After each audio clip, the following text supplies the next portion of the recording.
Hey guys, welcome back to the channel, and today we're going to be reacting to why living in Ireland has become impossible. Impossible. Living in Ireland is harder than you think.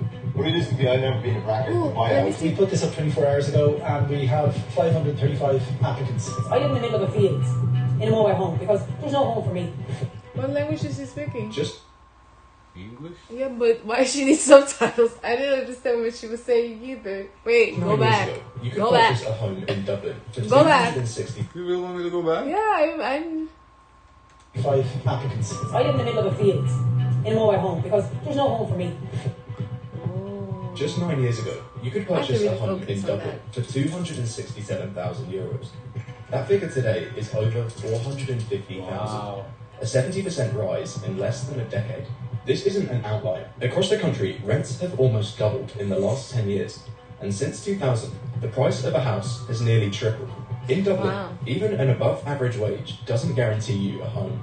You would need to earn 128,000 euros, more than 3.5 times the average wage. that's to similar here afford to a the more- States. Yeah, we do have a similar Very, problem.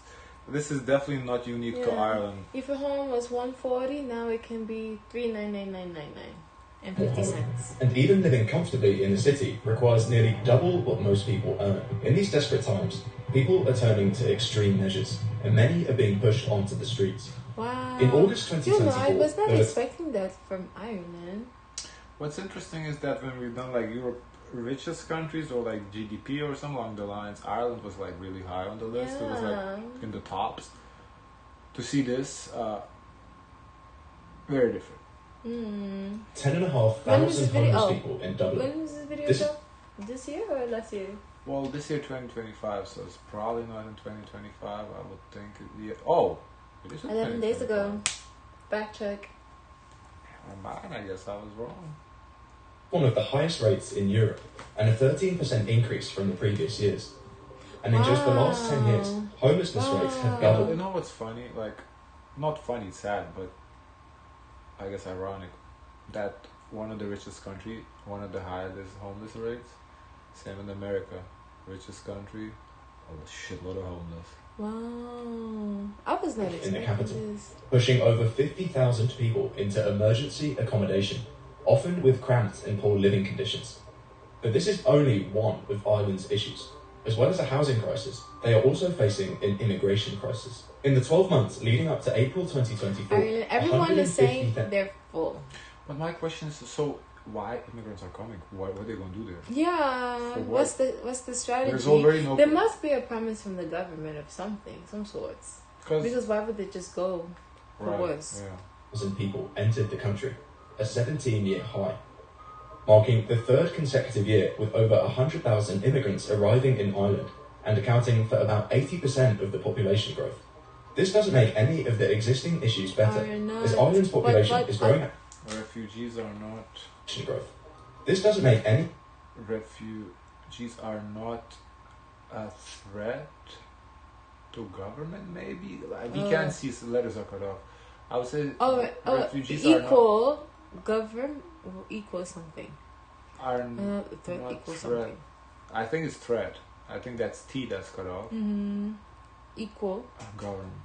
any of the existing issues better, as Ireland's population is growing at a rate of nearly 4 people for every new home built, only Wow. deepening the existing crisis and causing some real problems as the government goes to extreme lengths to house refugees. In 20 Oh, so refugees are taking this? Why the fuck is the government taking refugees then? This don't make no sense. 2024, plans were announced to move 280 asylum seekers into this village of 165 residents, doubling the population overnight and sparking outrage in local communities. That's kind of crazy, yeah. Basically, then the refugees take over the town. Then the town becomes like the actual Irish people become a minority in their own town. So, if there was like a local election, the refugees can get elected mayor. That's kind of crazy. I don't think they're right. That's not right.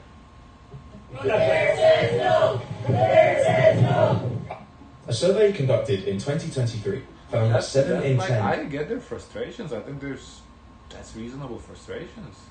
I'm not saying like don't accept any refugees, but it has to be like proportional to the town size. If the town has 160 people, accept like 16 refugees to make it 10% or something. And why this town? Just a random example, but I'm just saying like you cannot take over.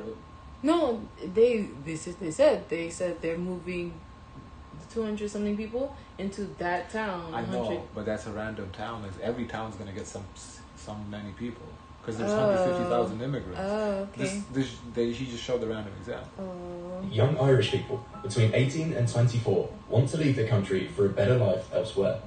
This view of modern Ireland is in stark contrast with the economic miracle story of the Celtic tiger often presented in the media. Right, that's what we saw. When we saw Ireland, we saw that the economy is strong.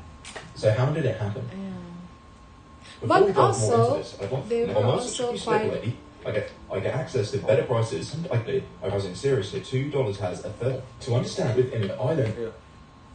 Also, we saw that in Peace, in that website, it said Peace that Corps Index, Ireland was number 1 and number 2 in terms of safety. So the migrants, they're not dangerous or creating threat to make their number go down. So I don't know when the immigrants That's started what coming in. they used to say in other countries like Germany and all the okay. other countries. They say, "Oh, because we have immigrants, our crime went up and we're not safe."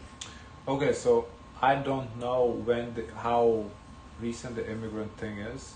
If they've always been taking them, then yes, you're right. But if it's like a 2024 thing only, Really? You think only in 2024 I don't know. they'll start taking? Well, we are talking about 2024 right now, so I don't know. Yeah. But if it's only in 2024, it's possible things have changed because the global peace index was for 2024, so it could have been done like in January of last year. End of 2023. Right, something like so. We don't know when it was done. So if now when we see January 2025 come out, if Ireland is still number 1, then yes, your conclusion is valid. And is in a housing crisis, cost of living crisis, and most surprisingly, is struggling with immigration. We need to go back in history. Housing crisis is a crime, I think. Ireland is in the strange position of suffering from its own success. Oh.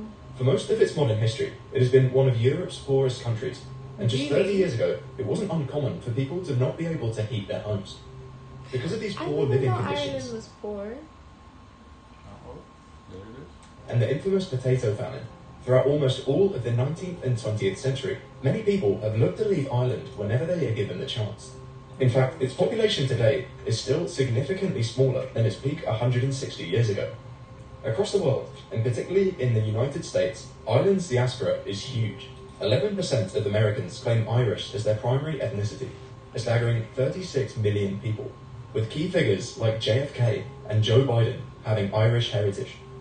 In the 1960s, Ireland's population was at a 300-year low. Irish, yeah. Steve could be Irish, he's from Boston. Could be. While all other nations in Europe had been gradually growing as they became more prosperous. But this all changed at the start of the 1990s with one incredibly important decision. At the start of this decade, Ireland slashed its tax rates for businesses to just 12.5%, one of the lowest in Europe. This changed everything. Ireland suddenly entered a new era, as an economic miracle known as the Celtic Tiger period. All of a sudden, companies from all across the world had access to one of the largest markets in the world, the EU, and they could now pay a fraction of the taxes than they would at home. This opportunity was too good to miss, and in the next 10 years, giant companies flooded into Ireland. Google, Apple, and Microsoft all set up shop. By essentially creating the world's biggest tax haven, Ireland's... And also it helps that they speak English. That's a big benefit too, so we can send like... for training purposes, everything communication, that's a big benefit. economy exploded. But there was a problem. These companies created thousands of new vacancies for skilled labourers, ones which Ireland's tiny population couldn't yet meet. If they were to take advantage of this wave of growth, they needed help from abroad. So that's why they took in a lot of immigrants. But then also be skilled to do these jobs. Yeah, skilled immigrants, but still. 20 years, they used immigration as a tool to build. They attracted people with a comprehensive marketing campaign. Come home to Ireland and a land of opportunity were all used. Starting in the mid-90s, Ireland's population began to explode as thousands of skilled individuals arrived in hordes to fill these positions. This is starkly different from some of the other immigration waves we've covered on the channel. By the early 2000s, it was already richer on a per-person basis than in the UK, and in 2005, it ranked as number 1 on the Economist's Quality of Life Index. Wow. People were happy to welcome migrants. They wanted to share their success with the world, and also welcome back people who had left in the past. Today, Ireland ranks as one of the richest countries in the world on a per capita basis, and it was clear what was driving this growth. By 2017, half of the top 50 Irish firms were American businesses, and Apple made up 20% of Ireland's entire economy. Wow. But there was a problem. As Ireland's economy was booming on the surface, something was slowly brewing beneath the surface. Houses were running out. Despite a booming economy, Ireland simply couldn't build enough houses to meet the ever-growing demand. But how could this happen? In the 1980s... I wonder why foreign developments don't want to come in to build more houses then.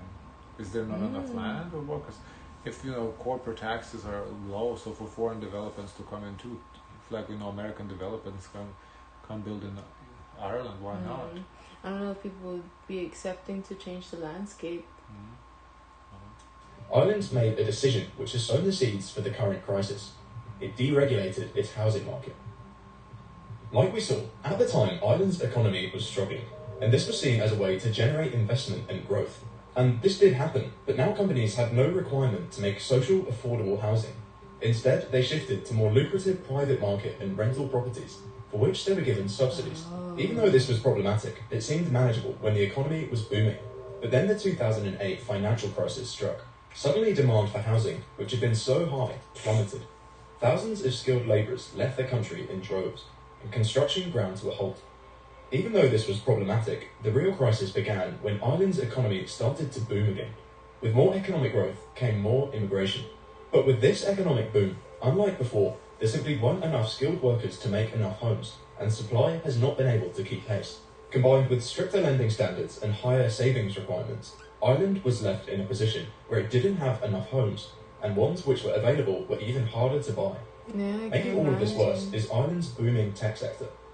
Companies like Apple and Google offered salaries far higher than the average, driving up housing demand and pushing rents even higher. This has created the perfect storm. Local residents, especially those without tech sector wages, are struggling just to get by. Many people, especially young Irish people, are considering leaving the country for a better life elsewhere. Was that a motivation for you to go to Australia? Yeah, that was kind of the main reason to go, make money, and then come home to my house, settle down here. Whilst Ireland's housing crisis has been intensifying, interestingly, immigration into Ireland doesn't seem to be slowing down. Since the dip following the 2008 financial crisis, the number of people moving into Ireland from abroad has picked up, and in the last 3 years, this has become even more extreme. Ireland has welcomed more than 100,000 people every year for the last 3 years. To put that into perspective, this is around 6% of the country. So, I guess immigration does not cause crime, because they have been having immigrants all throughout. So. With only 5.5 million people. Aside from creating further pressure on an already limited housing stock, Irish citizens have another concern: a lack of integration. Yesterday, we experienced 2 terrible attacks. In just the last 5 years, attitudes towards immigration in Ireland have completely shifted.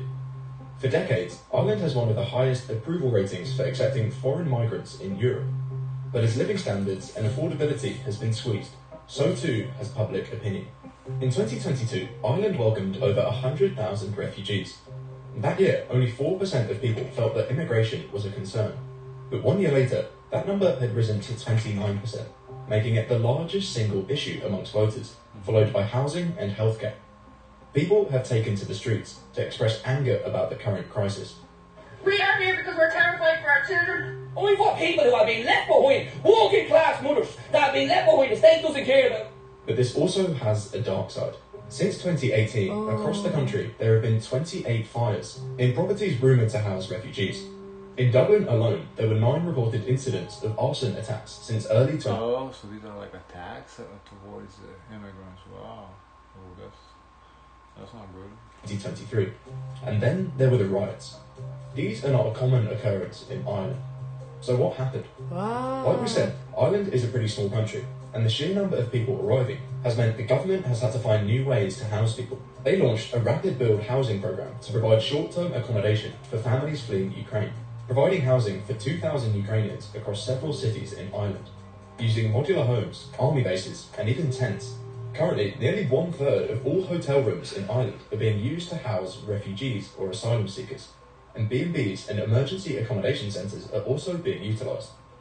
Across the country, tiny Irish villages are being overwhelmed. That's tough. I mean, I guess they have to take in refugees due to some sort of political agreements, because every country has to take in. Ooh, but that's tough for them. I can understand the people's frustration. Too. And in 2024, plans were made famous as they were to announce 280 asylum seekers into a village of just 165 people. Plans like these completely overrun village services and infrastructure and make effective integration almost impossible. The problem is particularly profound in the capital, Dublin. It's easy to see why people are upset. For years, they have been struggling without much government support. Yet they can see the government go to vast lengths to ensure that refugees are taken care of before them. Or so it seems. On top of this, Ireland is amongst the most expensive countries in the EU, with household expenditure that is 46% higher than the EU average. Other services, particularly hospitals, are also under strain, and the large number of immigrants puts extra pressure on these facilities, which are already struggling to cope with demand. In Dublin, tent cities have sprung up across the city due to a lack of available accommodation, and people are taking to the streets to demand action from their representatives. Much of the public pushback has been civilised and peaceful, but some people chose another way. It seems then that Ireland has some serious issues. It is growing faster than both its public service Me neither. It's a very sad situation. and housing stock can manage. So why aren't they building more houses for people to live in? Why? Across much of the Western world, housing has increasingly been treated as a financial asset rather than a basic living necessity. Properties are bought up as investments by wealthy buyers and institutional investors, often left empty or used solely to generate profits through rents or resale, rather than being made available for families and individuals who need a home. This phenomenon, known as the financialization of housing, is especially pronounced in Ireland. In Ireland, the roots of this trace back to the policies enacted after the 2008 financial crisis, which encouraged large-scale institutional investment in the housing market. Homes became investment vehicles rather than places to live. As investment companies purchased large quantities of properties, demand soared, and so did prices, pushing many potential homeowners and renters out of the market. Adding to this complex landscape are tax rules like deemed disposal, which require investors in certain funds to pay taxes on unrealised gains every 8 years. While not directly tied to housing, such tax structures illustrate how investment strategies can prioritise short-term financial gains over long-term stability and livability.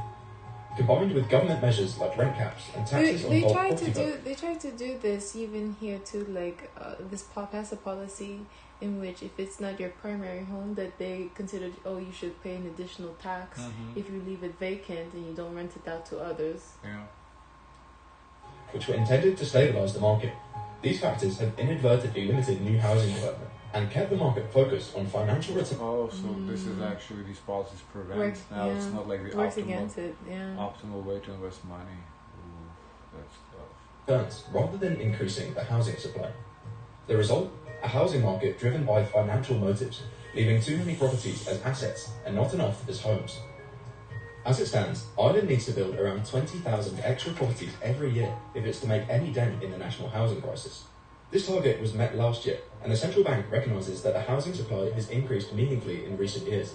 However, fueled by high demand, house prices just keep rising, and the latest residential property price index showed a 10% jump in the last 12 months. It seems then that Ireland has a serious problem, and it's not exactly clear how this can be solved. And the issues of housing, poverty, and immigration are top for all campaigning parties. That's so unfortunate. Yeah, that's sad. I didn't know none of this, honestly. I only knew that Ireland was a rich country, and that's it. Yeah, I wonder if that's a good thing or a bad thing to have as like your image of your country. I mean, if you are truly rich, it's a good thing, but not. You don't want to be fake rich, like. Everybody thinks you're rich, but you're not. Because then people come to your country, they're rich. Yeah, they come there and they're like, I'm living on the street. What are the migrants are going into? Yeah. But it also seemed like its government is very lenient to help and assist the migrants as opposed to people's people. I think they have to do to like some sort of EU agreement or something. Because every country had to take in a certain number. So I think it's just something they have to do. But yeah, I don't know. So. Guys, of course, let us know your thoughts. Don't forget to like, comment, and subscribe. Join the Discord. Zoe's. Share as much kindness as possible.